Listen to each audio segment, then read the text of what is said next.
हम भारत के लोग भारत को एक संपूर्ण प्रभुत्व संपन्न, समाजवादी, पंथनिरपेक्ष, लोकतंत्रात्मक गणराज्य बनाने के लिए तथा उसके समस्त नागरिकों को न्याय, सामाजिक, आर्थिक और राजनीतिक स्वतंत्रता, विचार, अभिव्यक्ति, विश्वास, धर्म और उपासना की समानता, अवसर की समता और स्थिति की समानता सुनिश्चित करने के लिए और बंधुत्व, जिससे व्यक्ति की गरिमा और राष्ट्र की एकता और अखंडता सुनिश्चित करने के लिए दृढ़ संकल्प होकर अपनी इस संविधान सभा में आज दिनांक 26 नवंबर 1949 को एतद्वारा इस संविधान को अंगीकृत, अधिनियमित और आत्मार्पित करते हैं।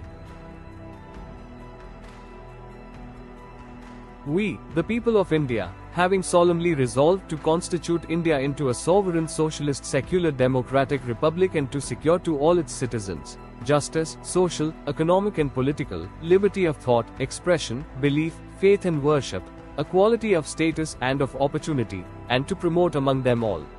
fraternity, assuring the dignity of the individual and the unity and integrity of the nation. In our Constituent Assembly this 26th day of November, 1949, do hereby adopt, enact and give to ourselves this Constitution.